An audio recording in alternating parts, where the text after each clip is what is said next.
Welcome to the Messy City Podcast, where we talk about creating the kinds of always changing, wonderfully messy cities and towns that we humans clearly love.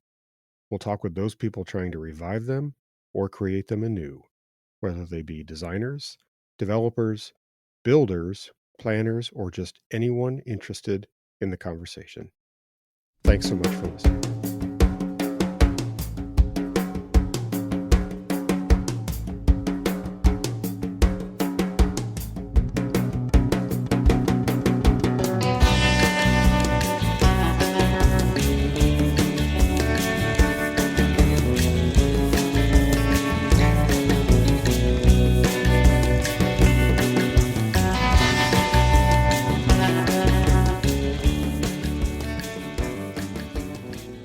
Welcome back to the Messy City Podcast. This is Kevin Klinkenberg.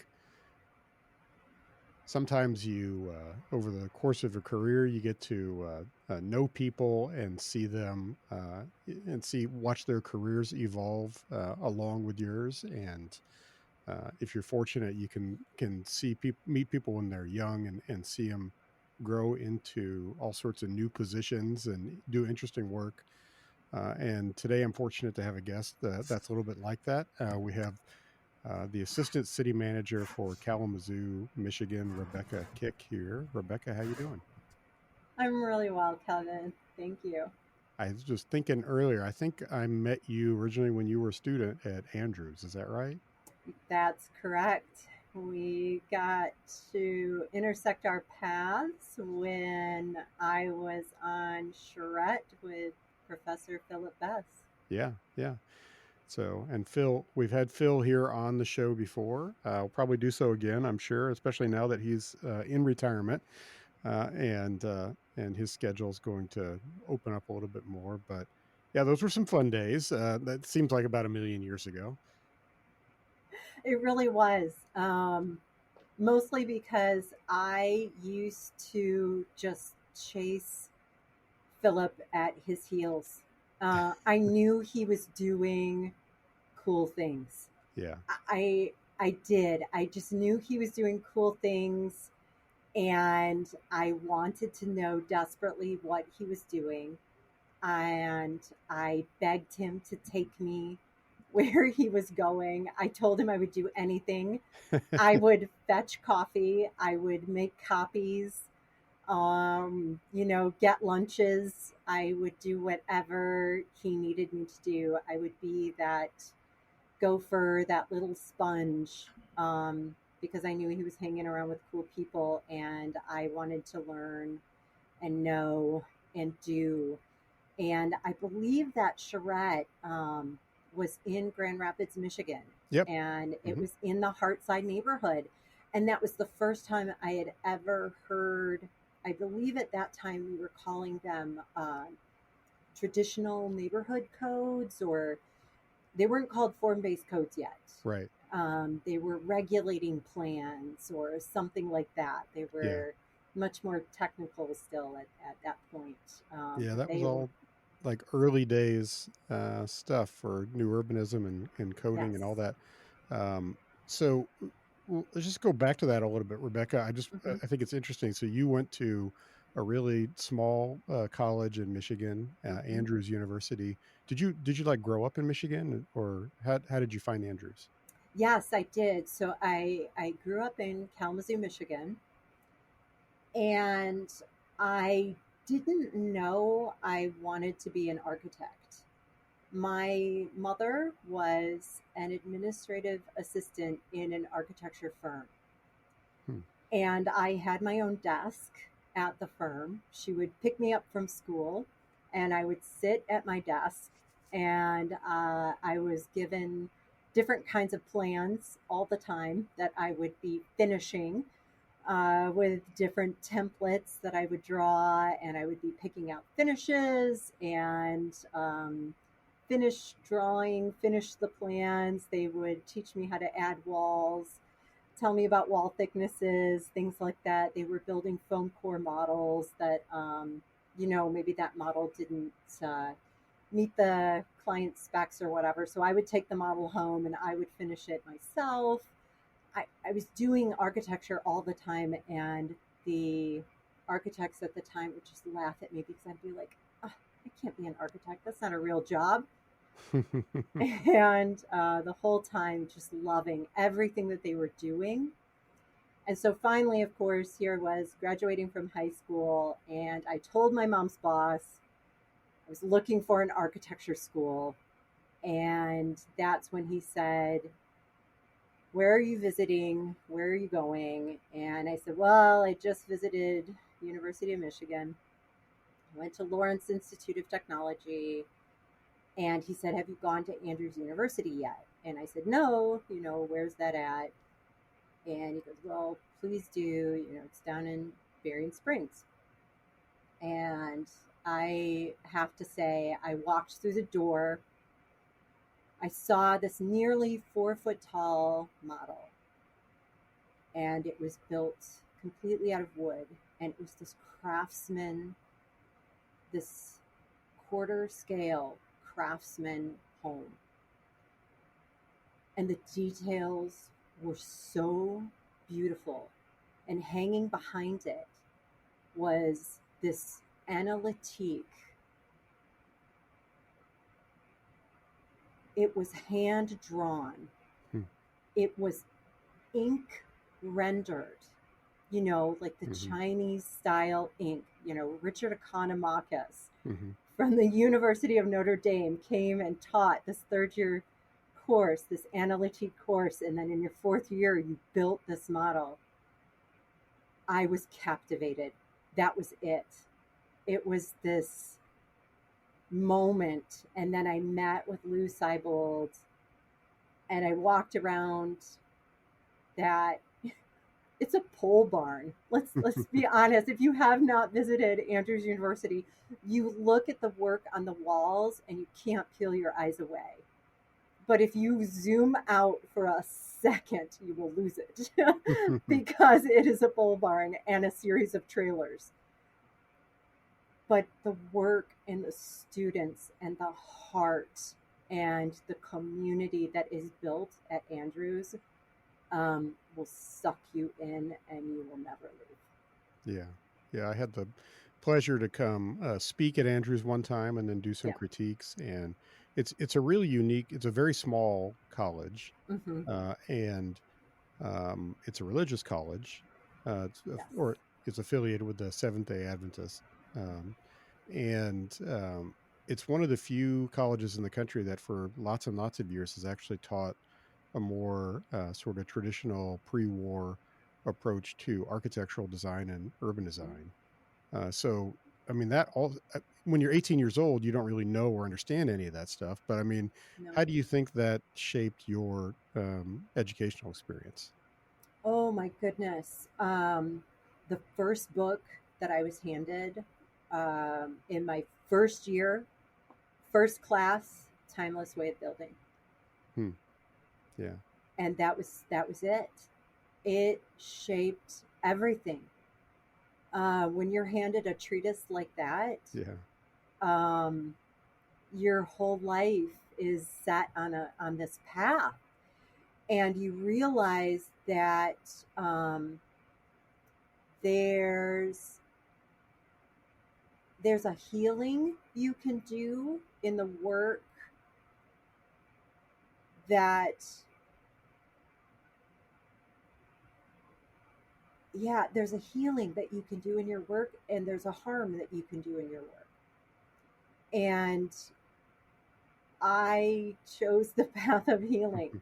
And you realize that when you graduate, let me be clear. Once you get out into that world, and you, especially in your fifth year at Andrews, by your fifth year, you're doing sort of these professional practice classes. Um, you are seeing, and finally with these eyes, you're at the scales fall off, and you're like, oh my god, suburban sprawl, and you understand like what the built environment is, and you understand like what your responsibility to, how you place your buildings, and that you have this moral responsibility for what you're doing in the space. and you now want to repair, and you want to show others that you can repair. And I remember entering professional practice and driving every architecture firm that I then proceeded to work for insane, because I kept, they'd be like, okay, intern, read the zoning rules, tell us where we can put the building. And I'd say, but these are wrong. We shouldn't put our building like this.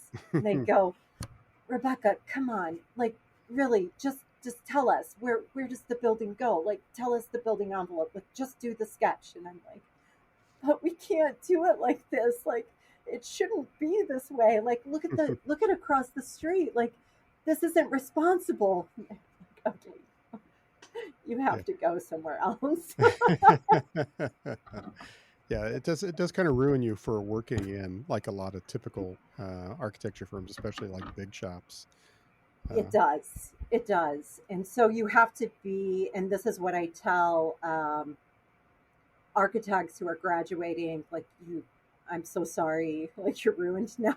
Like, you have to be really, really careful about who you're going to work with and for, and yeah, where you're going to go, because you are going to be frustrated and you're going to frustrate others. And yeah. yeah. Well, I will tell you one thing I do remember from my visits to Andrews, um, is I was so jealous of the drawing ability of what I saw, the students creating. Yeah. And long after I had like gone off and graduated from college, and I would see the work that you all were producing, and the work that students at Notre Dame was producing. I would just think, oh my God, these students are all going to get great jobs because look at this. They can all draw, and it's beautifully done. And it really, it left me feeling like, okay, I better go find something else to do. I do say, that kept me employed during the downturn, Yeah. and it kept me flexibly employed. Hmm. So I got laid off 3 times, Hmm. and that was hard. And it allowed me to seriously surf those crazy waves because I could draw. So I got employed by, this is how I learned planning, by experience, because I was never interested in planning school. I could never Hmm. have done planning school. I don't have the patience for it. But I was able to walk alongside of planners, and transportation planners, especially, and engineers, and I could help them express their vision. So when they were doing road diets, I worked for Gladding Jackson Hmm. in Orlando, and that was so much fun. My time with them, I spent 6 years with them after UDA, and that's what I did. I was one of their lead illustrators on their transportation planning team, and that's how I got hired, was because I could draw. Hmm. And I did everything vertical because they had great planners and they could do everything flat, and they needed someone to vision everything vertical and do all the infill when they were doing sprawl repair, when they were doing highway tear downs. Then I could come in, do the SketchUp model, and then vision everything vertical for them. Interesting. Well, I think about that, and I think it's a great testimony to having an actual skill, and Yes. you and some of the others that came out of those schools have a real marketable skill, which is really learning how to draw beautifully by hand, which I Mm-hmm. think a lot of people think that that's just something you can either do or you can't do, but it actually Mm-hmm. is teachable. Yes. And so I've always been jealous of that, and I've observed something similar to what you talked about, that the folks that I knew in the profession who had that ability to draw by hand, they have never lacked for work. They have always had Mm-hmm. people wanting to hire them, And of course, the better you are at it, the more work that you get. So it's even in our high tech age, that ability to just be able to sit down and draw beautifully by hand is incredibly valuable. Yeah, it is. And I feel like even in my job now as city when I got hired by the city of Kalamazoo, even as city planner, just being able to sit down with whoever I'm talking to, when I can pull out a piece of paper and draw, it's like a universal communication. Hmm. It just feels really good. Well, it's like a superpower. I mean, I've seen that, I love it. so many times, even, with fellow architects in other firms. Like when I was a young person, Yeah. and there was a project manager I worked with when we did a lot of schools, and he had a great ability to just like we would meet with a client, and all of a sudden he could just whip out a sheet of paper, really quickly three Hmm. dimensionally diagram what we were talking about, and everybody got it, and it was just like bam. Yes. And I never really had that ability very well, so Hmm. I probably appreciate that in other people. Um, and then I've often like overpaid for it just because like I know how important those drawings are, so I Yep. always like to hire good renderers and people who can really draw. You talked about you bounced around a little bit. You Yep. survived the meltdown, the economic meltdown in 2008, 2010. Uh, how did you end up back in Kalamazoo, which I didn't know you grew up there? That's really cool. So you're working for Yep. the city government in a place you grew up.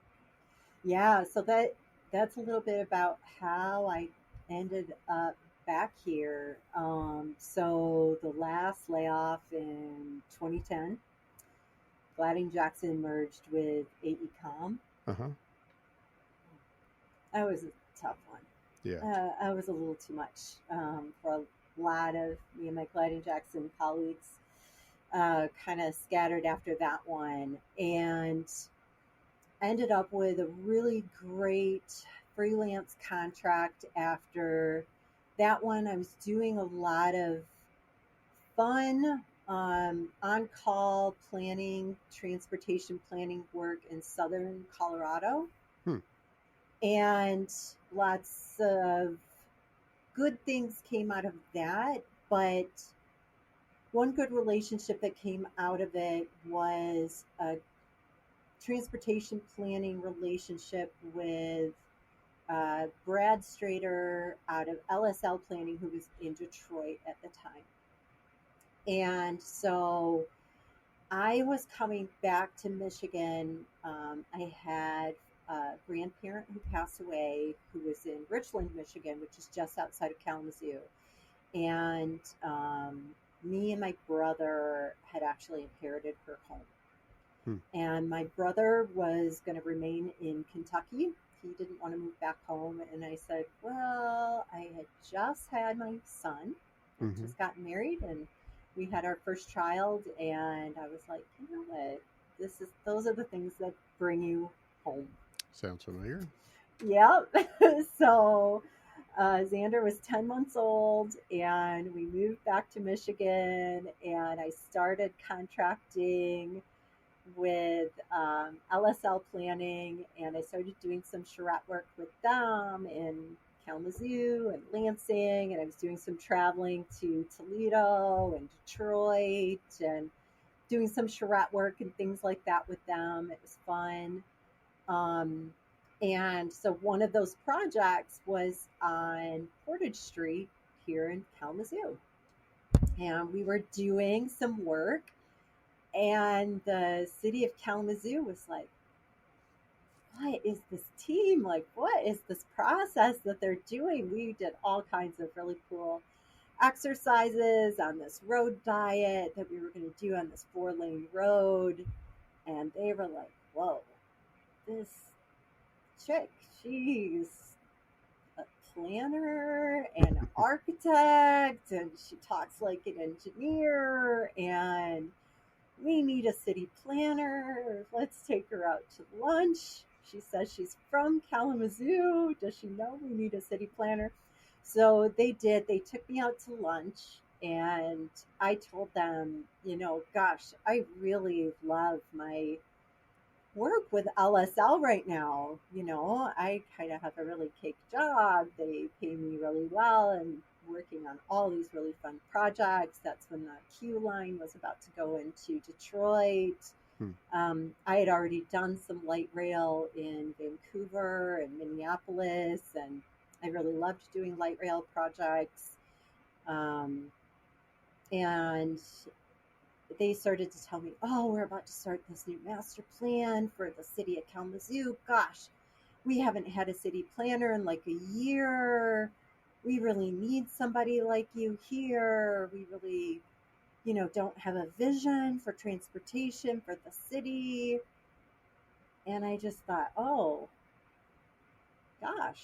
I was like, I'm not a planner though, you guys. Like, I don't really know if you would like somebody like me here. Um, they said, well, why don't you just interview? Would you just interview, just meet us? Mm-hmm. And so I said, okay, well, maybe maybe I'll just interview. So I went back home and I talked to my husband about it, and I said, you know, maybe I'll just interview. Maybe, I wouldn't be traveling so much and things like that. And Xana is still little, so maybe that's better, that I'm just home more. So, I interviewed, and then they asked me for a second interview, and they said, oh, would you prepare a PowerPoint about how you would would run a master plan process for us? You're And I like, thought, well, yeah, I can do that. okay, sure, why not? I'll show you how I'd run your master plan process. So I put this Imagine Kalamazoo process together, and I thought, okay, now we'll see if they really want to hire me. I'll blow them away, right? Like I'm just gonna throw the kitchen sink at them. Let's see if they're up for this. And I did. I threw the kitchen sink at them. I was like, look, here's what you're gonna do. You're gonna have this 70% work group. You're gonna engage 5,000 people in your city, and you're gonna go to where they are. You're not having these town hall meetings. You're gonna have youth development. You are going to, because I did all this stuff in Colorado. I did these 26 like county meetings, and I had them all build off of each other, and I did like these really crazy engagement kind of things, and they lapped it up. Like they loved it so much, and they were like, yes, you're hired. And I was like, oh my gosh, now I have to deliver. um and I did. I delivered it. I became city planner. I ran the largest community engagement the city has ever done. I Huh. engaged nearly 5,000 people Oh my God. And how big is Kalamazoo? through 75,000. Jeez. So, like, well, what, about 15% or so of the population? Yes, That's incredible. and it and this is where the surreal meter just goes off the chart. It resulted in several billionaires in our city creating a permanent $500 million endowment called the Foundation for Excellence for the city of Kalamazoo to permanently um, implement Imagine Kalamazoo Jeez. So, forever. I mean, my jaw is dropping here. I'm sitting here trying to absorb this. So, all right. So, first of all, I have to. So, how does a town of 75,000 people have billionaires at all? Stryker, Pfizer, Zoetis.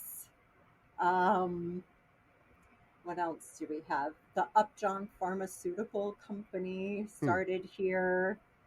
Yeah, we have several medical manufacturing and pharmaceutical, like the COVID vaccine ground zero is here. Hmm. Yeah. So that's how we have like the billionaires are here, but they saw that we were doing something drastically different with our community outreach. Like Hmm. they saw that. So when I mean that's an enormous amount of money in any community Yes. to Hmm. contribute to some sort of what sorts of things did they think they wanted to immediately fund? So they they the first thing they did was they made us economically competitive with all of the other municipalities around us, and they lowered our tax villages to be even with everyone else around us. Hmm. So that's one thing that they did was they stabilized all of our property taxes. So they actually give the city several million dollars a year, so we had a level playing field for all of our property taxes. Cool. Wow.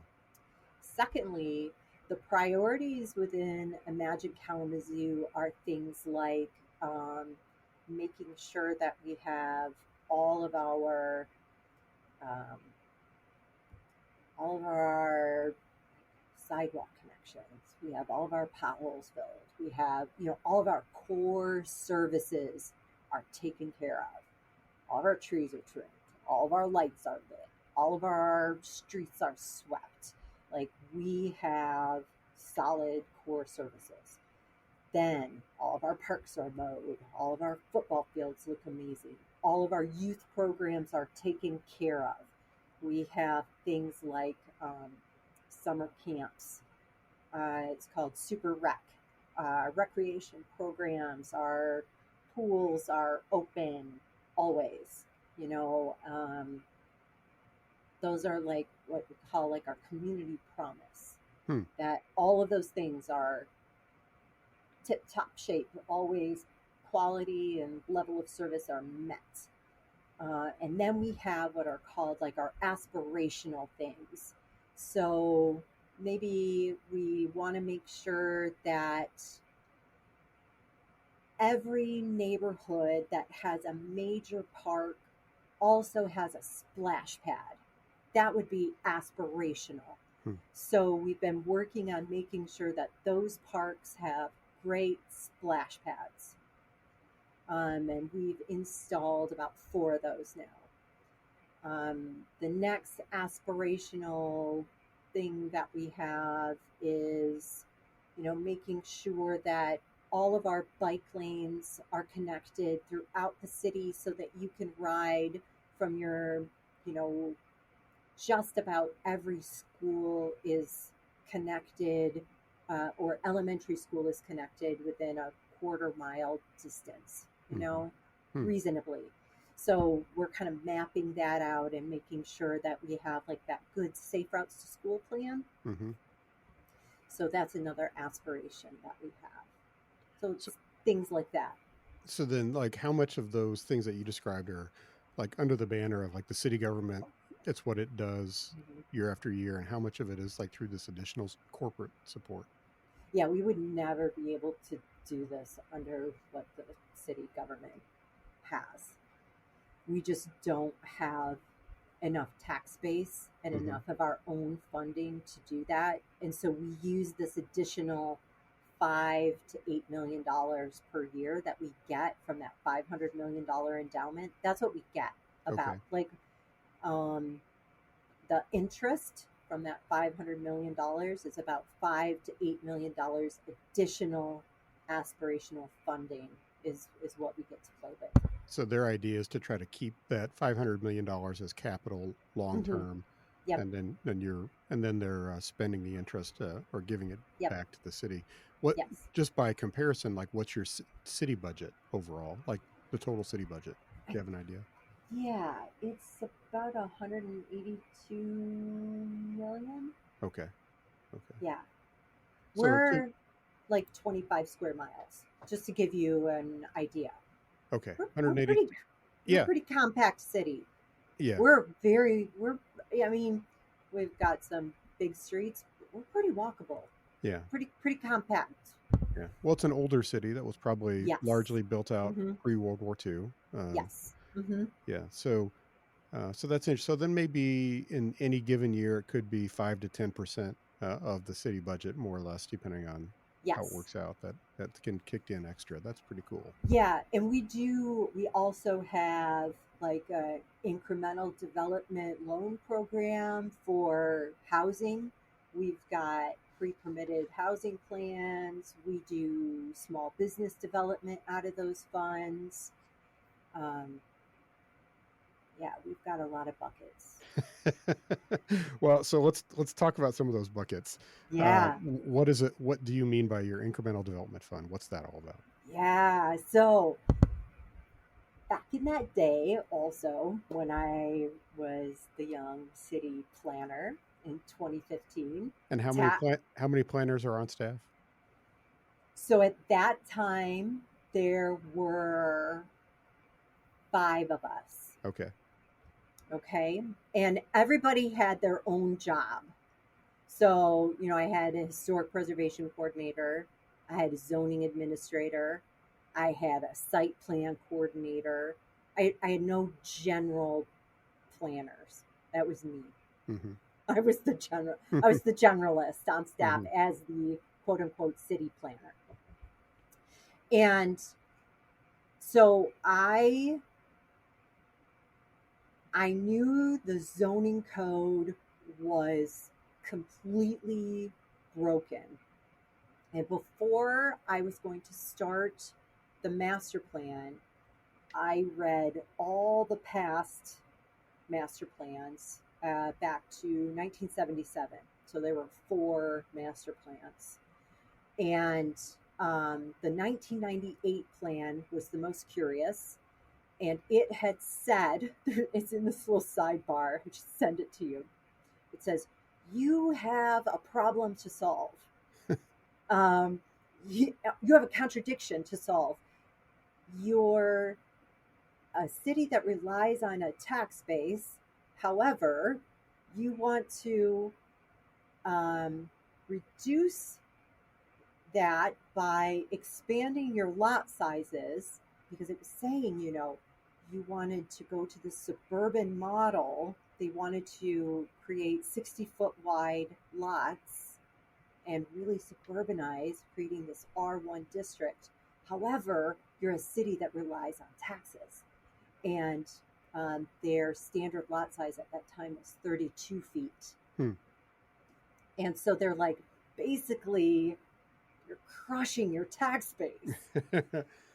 Yeah. And So so, kind of a classic strong towns math problem here yes. with the development pattern. And so here it is in that 1998 sidebar, like some consultant just like shoved it in there. Said like, warning, warning, Will Robinson, it's over here. Um, and so I had read that, and at that time, uh, Jim Kuman was the executive director there, and he was in town doing this small developer boot camp with us. And I handed the zoning code to Jim and John Anderson, and I said, "Hey, you guys, I think so I was reading our master plan, and what I would really love is if you guys just maybe just flip through this with your small developer brains and maybe mark it up a little bit and tell me what I need to do through like maybe a first blush. Like if I could do anything right now, change anything, what would I do?" And I still have John Anderson's red lines of my zoning code. I refuse to get rid of it. I swear, I'm going to give it to the museum. Yeah, you should Um, frame it and hang it up. yes, and because it is the first text amendment, and this is when we decided we would not do a full overhaul the zoning ordinance, and we would do an incremental zoning changes, Hmm. because that's what we would do. We would just say, okay, well, we can just do this. We will just do these text amendments. Because you didn't want to like hire a consultant for $1 million and take 5 years to overhaul the zoning code No, and then because have it fail. that's right. And that's not what we needed to do, Yeah. because we just needed to do some tweaks, because it was just the setbacks. The setbacks were the issue, Hmm. and unlocking those stupid square footage requirements. Mm. And Okay. we had this really, really great, um, we had like this tea room requirement. Like, you could do this tea room as long as your house. I still wish we could find, like, who the hell was this for? It was like a tea room, and the house had to be like 50 years old, and it could be open from like 9 a.m. to 7 p.m. I mean, it was so utterly specific. Like, it Yeah. had to be for somebody. But I mean, I wish we could figure out whose address that was for. It was unreal. But so, yeah, so that incremental development fund was again born out of this 2.5 day session. We knew the foundation for excellence was kind of rolling in, and so I posed to the room. I said, "Okay, you guys, if I had $1 million, what would we do with it?" And they're like, "What? What are you talking about?" I said, "No, seriously, $1 million cash. I got $1 million cash. What do I do with it?" And they said, "Well, okay, Rebecca, if somebody graduated from this class, it's an equity fund, and you put those dollars aside, and if you have it as a gap loan, and it's 1.5% interest, and it's for 4 units, and it's 80 to 120% AMI, and it's you know 30-year amortized, Hmm. here's the pro forma, here's how it fits in." And I was like, great, that's what it is. Hmm. So Okay. so basically a way for like a small developer who's getting started Yeah. to be able to work through basically to get bank financing because there's this other gap financing that can help out along the way. Yes. And we also, so we do that loan program, and we do it for 4 units. Um, we do it at 1.5%.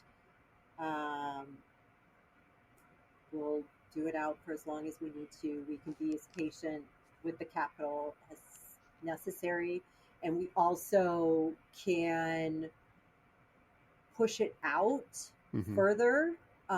So we can make it do, we could be 2 years out. We can Right. do it after 2 years or 5 years, if Hmm. that helps, so that you can get some rental income in for a couple years, Interesting. for 5 years, if that helps your bank as well. So have you had some takers on this program? Yeah, we've done, I think we've done at least 4 of those loans Okay. already. So, and we started that, unfortunately, so it started in 2019. Hmm. Um, we got that loan program and the policies up and going in 2019. So obviously, COVID affected that Hmm. quite a bit.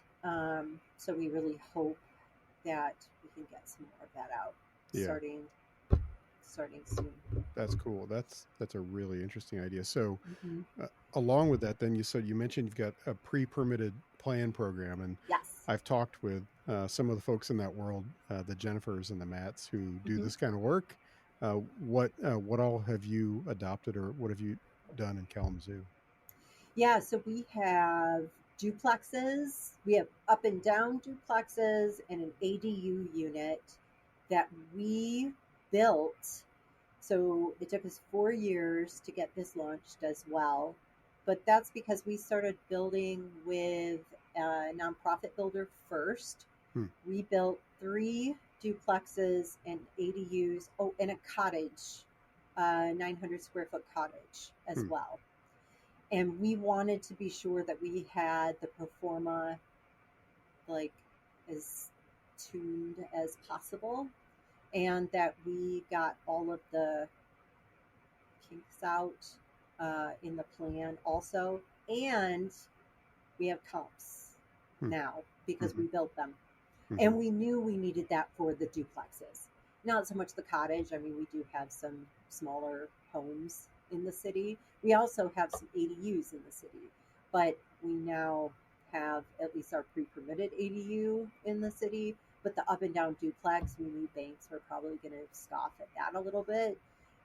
We now have three of those built. That's cool. Mm-hmm.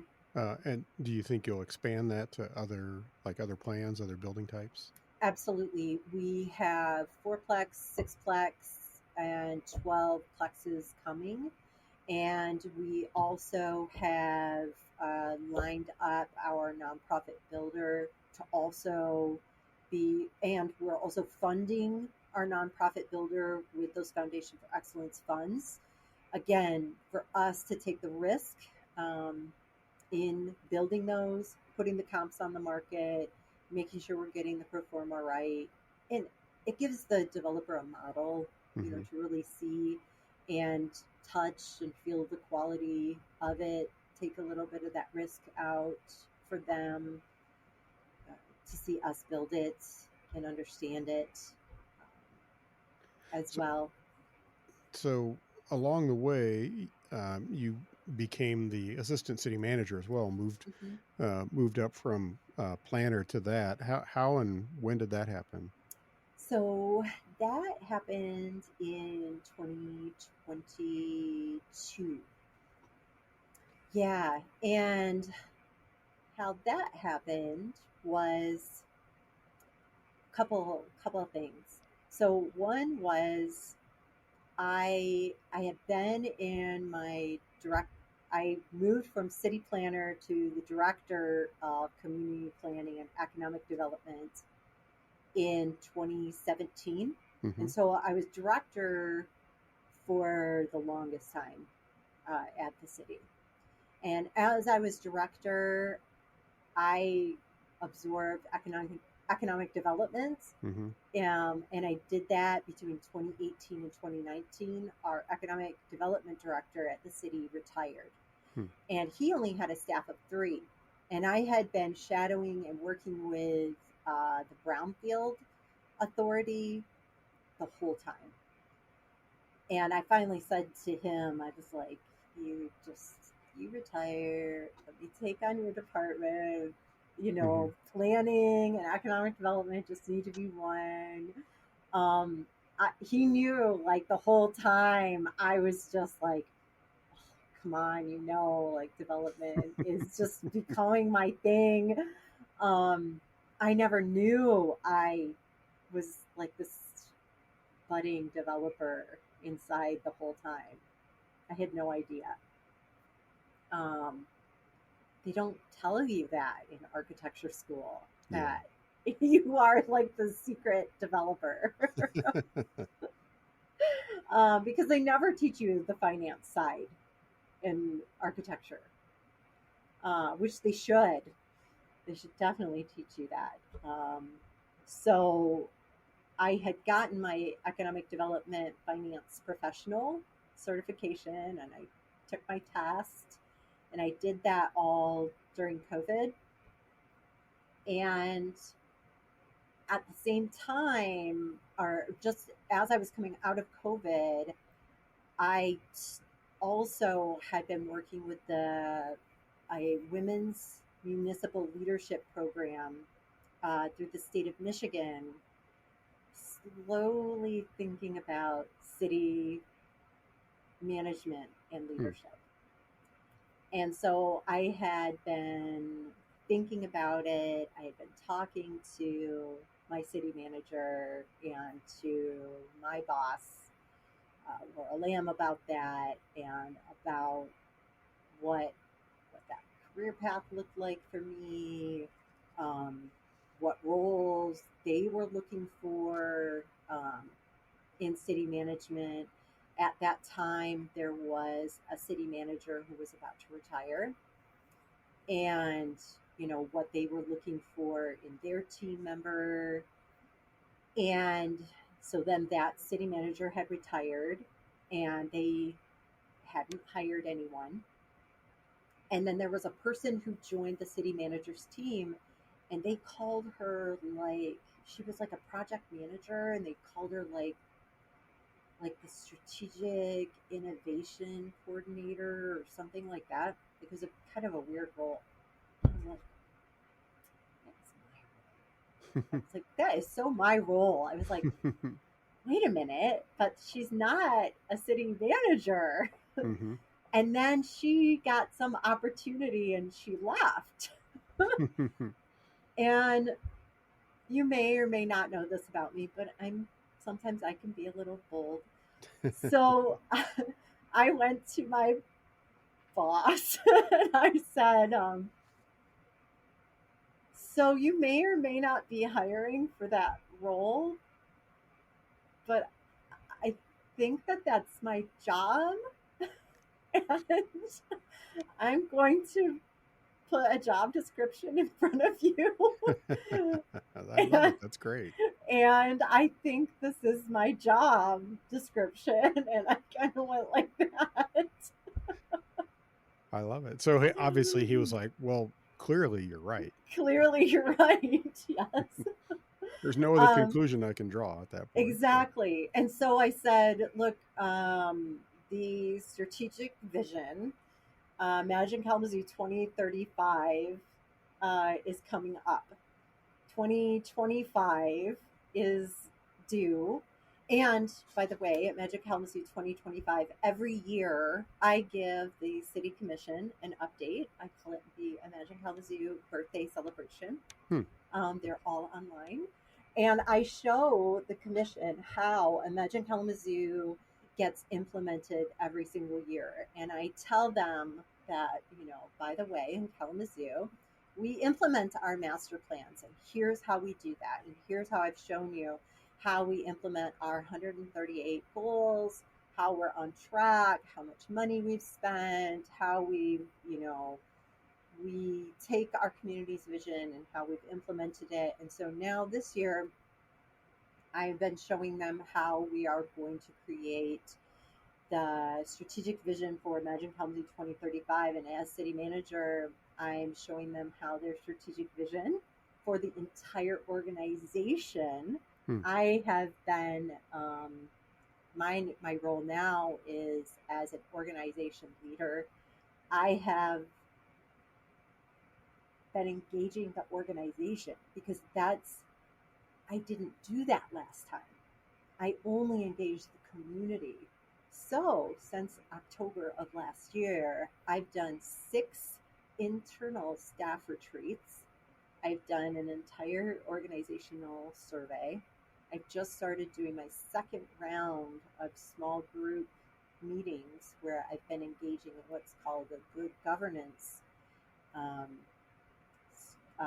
meetings, and I'm responding to all of my internal staff, their needs in terms of tools, resources, staff capacity, funding, technology, policies, leadership, support, everything they need in order to support the community's vision, Hmm. so that when I go out to the community to find out what the community wants us to do, my staff is prepared to do that work.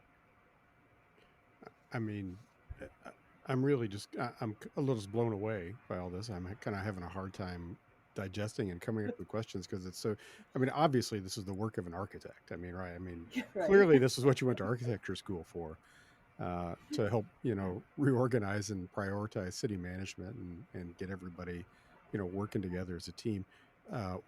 Why don't you tease out what maybe, without naming names, like a couple of the challenges along the way, or maybe something you see as an opportunity by going through Mm-hmm. that kind of internal reassessment? Yeah. I mean, number one,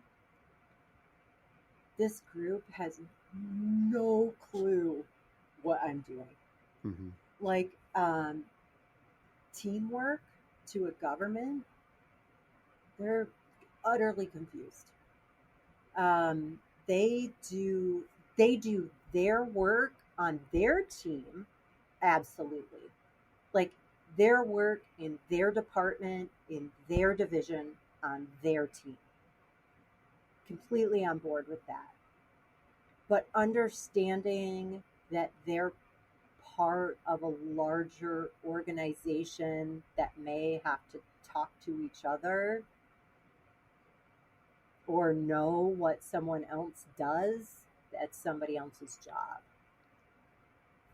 It's been a real hurdle to get them to realize that it's not someone else's fault that they don't know what the reason someone else is doing something else. Um, it's it's been tough, and survey after survey after survey, or conversation after conversation, people will constantly tell me, "What's the problem? Communication. The problem's communication." And then I will say, "Well, how would you like that communicated?" Well, and it's the same in the community as it is with my staff. Well, I don't read email. Well, if you send me something, well, I'm not going to look at it. I'm like, well, okay, well then, all right. So tattoos, like, what do you want me to do? I can't literally come and talk to you every single day. Carrier Yeah. pigeon, like I can't help you, not help yourself. So it's I can I can only do what I can do. I think they've appreciated at least that I'm trying. Um, I have tried to create relationships with supervisors as far down into the organization as I possibly can. And I've tried to let them know that they must talk to their staff, because I know they won't read the email and I know they won't read the posting that I put on the board. So I've just really, really tried to compel them that they must talk to their staff, because that is really the only way that I know that they can get information that I really want them to have about something. Um, and that's probably the best I can do. And I have worked really, really hard to help people in these cross departmental teams. That's so far been my best possible angle at getting people to understand each other as best I can. The first meetings are absolutely the best, because when people look at each other across the table and they're like, "Why are we here together? This feels so weird." The first couple times, and then they get it, and they're like, "Oh, okay, okay, Hmm. we're good now." But the first couple times, it's really awkward. And then we're Yeah. okay. I mean, it seems to be like a lot of what you describe is kind of the siloed nature of a lot of city government, Yep. which I've certainly experienced and continue to experience. Um, and there's something interesting here, though, that I think that may help you you you think about this differently than others, and I want to have you comment on this, and that is, all those years that you spent doing design charrettes. You and I both did a ton of those, and we learned from all the other masters of the new urbanism, and they really, one of the things that that group did that people don't talk about as much, that I think is incredible, was this invention of the interdisciplinary design charrette. And the whole notion being that we would get everybody who needed to work together on a project in a room for a week, and we'd spend a week together solving a problem together. And so we'd have, certainly we'd have architects and planners, but we also had engineers. We had people who knew codes. um, we had everybody who might we had developers Hmm. and builders, anybody who might impact the built environment. And I think one of the things that I learned through that process, I'm curious if you did it as well, was just how how well that interdisciplinary process worked to solve problems. And it was so much faster than a typical Yeah. like planning process. Yeah, no question. The interdisciplinary process with all those perspectives is probably the biggest lesson learned, and probably the way that I think about things almost subconsciously. It's probably just built in Hmm. to my thought process, and I'm not even thinking about it. But yes, it's just there now. Yeah. You're absolutely right, Kevin. It's Yeah. probably just there now. Yeah, it's like in the background, you Yeah, think, "Oh, obviously this is the way to of do things." course that's the way I'm going Yeah, about things. Yeah. yeah. So you also mentioned that, in your email to me that you've also had some success recently, with some, big grants to help with big projects. What are those all about? Yes. So I was um I was just reflecting on this because it has been such a labor of love for a long time, and now I'm it's one of those things where you just keep watering it and watering it and watering it, and now I am like seeing all of it come to fruition in such incredible ways. And the public works director and I were just like high-fiving like crazy yesterday.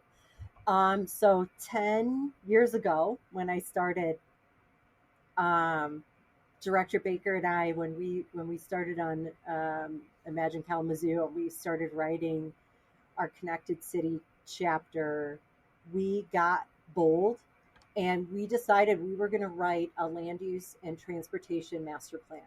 Hmm, And because that's what I was writing when I was consultant, right? And mhm, I said, look, this is the right thing to do because I want to change the land use. You want to change the streets as well. And I said, we have to do this together. I can't change this built environment without you. Um, and you don't want these streets to stay the same either. You know they're not safe. So we have to write this land use transportation plan together. We can't do that without two-way traffic in our downtown. We can't do that without a network. And we got to really put pressure on Michigan Department of Transportation. So the first thing that we had to have happen was we had to put a lot of pressure on Michigan Department of Transportation. They, for lack of a better way to say it, they owned all of our trunk lines, which were our main streets, our main one-way pair, which kind of circled our downtown, and our main east west and our main north south.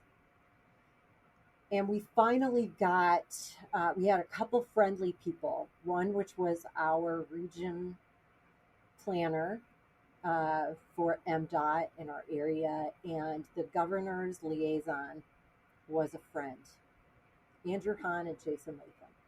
And at that time, again, I was just city planner, but I knew the language. So we sat down with MDOT at that time, and this was the first domino to fall.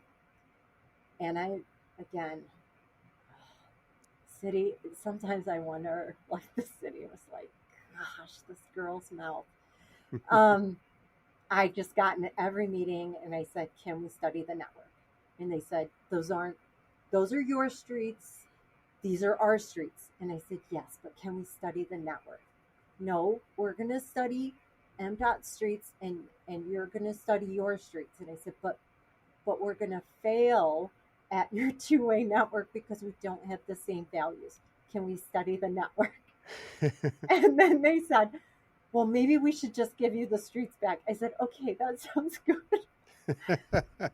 So we finally got them to give us the streets back, and we Huh, got to study the network, and we got to show everyone that the two-way, the reversal, it works. We can restore two-way traffic. And that's how we got the first raise planning grant, Hmm. thanks to Pete Buttigieg being, you know, in his seat as Secretary of Transportation. And because all of the tiger grants, the build grants, everything before was never a planning grant. So a city the size of Kalamazoo, we don't have $6 million to put up for engineering and planning of these streets, right? Hmm. So this was monumental for a city of our size to get a planning grant, and that was it. That was the first time and with the MDOT transfer, we got nearly $12 million with that, because it was like, well, MDOT's like, well, oh, we were going to spend $12 million just milling filling those roads, so we'll give you the 12 million. We got to put that money up with our Act 51 dollars, got the match, we got the $6 million to do the planning. Then we got the planning done. Now we could show we're shovel ready. Hmm. And then Monday we just found out we got $25 million raise grant to do the construction Hmm. for Kalamazoo Avenue, or for Michigan Avenue, because we already got $12 million Reconnecting America grant for Kalamazoo Avenue. And oh yeah, by the way, we got $38 million Protect grant, because that's for the flooding that happens on Stadium Drive. So here we are, Hmm. $100 million in little old Kalamazoo, Michigan, all because it's in Imagine Kalamazoo, it's in our master plan, it's in land use transportation, it's there, it says it transforms our community. That's an incredible story. That's really amazing. So clearly, you have a staff of like about 200 people working with you, right? You know, all five of us. We are like paralyzed. We're having happy hour tomorrow. You're invited. Well, I have long had this suspicion that, or this belief that the most interesting work happening in our field is cities that were under like 50,000 people, and I see now. I think I just need to raise that threshold to like 75,000 Just a couple to more. loop Kalamazoo in. But it's amazing how often this happens. That it's the smaller cities that are doing the most groundbreaking work and doing it really well. That's pretty incredible. Has So now, obviously Michigan is not exactly a booming state in terms of population. Have you seen an impact on the city's like economic fortunes with some of the planning work? Is the city growing at all, or how's that work?